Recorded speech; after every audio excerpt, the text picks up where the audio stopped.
Hey everybody, welcome. Mr. Hancock's English Classes is Comp 2. This is a new video. This is brand new. I've adjusted the assignment for spring 2022. If you're watching this in a different semester and I've decided to use this assignment itself, ignore the date, just follow the instructions. Okay, so you can see here on the screen here, this last essay, and I mentioned this to all of you, I think, in your comments in some way. What you did in the call to action essay was you established an issue. You established a problem. And I said to everybody, you have to imagine that before you can tell us how to fix a problem, that you have to convince us that it's even a problem in the first place. So if you come in and tell me that we need to fix, I don't know, I'm making this up, say poverty in the urban areas during January, I don't know. Before you can tell me how to fix it, let's just say that I come at you as a reader and say, I don't think we got a problem in the first place.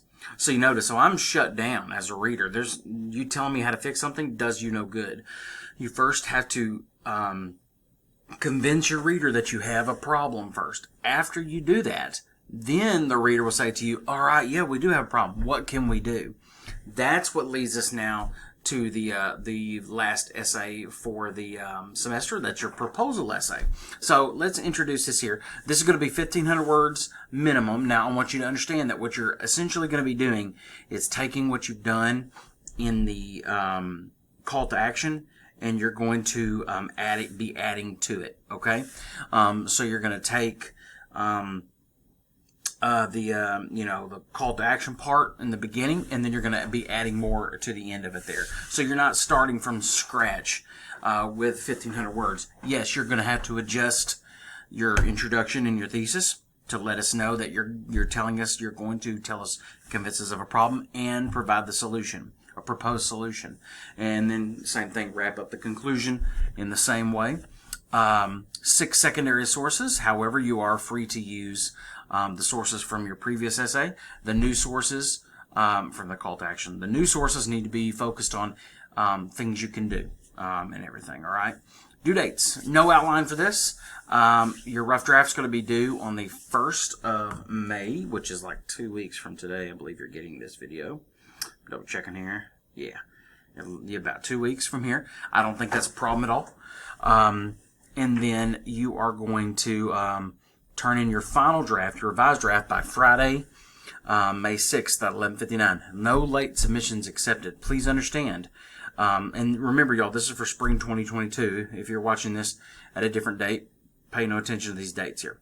But for those that is spring 2022, remember that the last official day of class is May 2nd.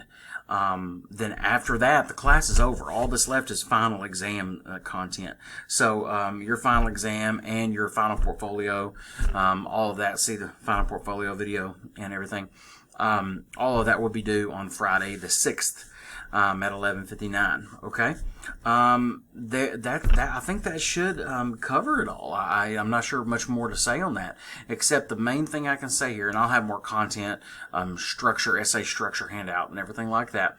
But the main thing to really focus on here is that you're going to take your argument that you did in the call to action and build upon it. And so you can take that information, the content that you have here, and then now that you've convinced the reader that you have a problem, you now have to come in and say, all right, this is how we're going to fix it. Okay. And I want to say that I've seen this very common, not just this semester and a lot of semesters, that one of the most common issues that we have starting off with a call to action is a lot of students don't submit call to actions. They're submitting just generalized arguments, and generally that's because they weren't really watching the videos and paying close attention to the instructions. But your goal is to convince the reader that there's an issue that we need to do something about. Okay? And so that's where you're going to do. You did that already, and now your goal is to come in and say, this is what we're going to do to fix it.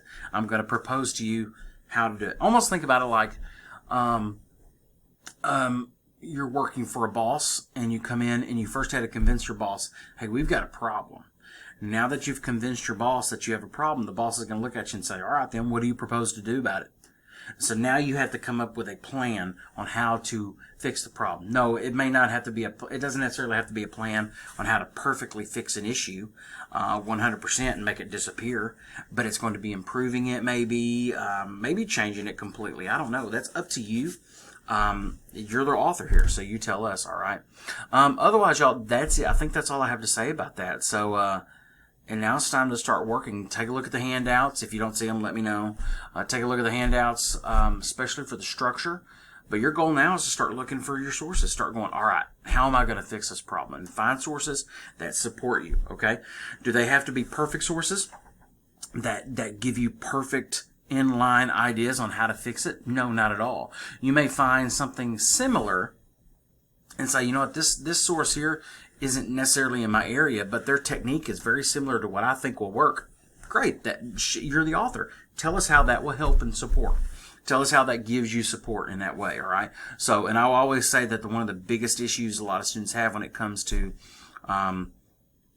support, I guess, finding source support, is that they think they're looking for perfect sources. They're going to 100% completely support everything they're saying in their essay. There's no such a thing. There's no such a source, so stop looking for them. You have to find the sources you believe are going to be supportive and explain how so to the reader, okay? That's your job as the author. So, there you go, everybody. If you have any questions, please let me know. Start looking for those sources and start building that plan.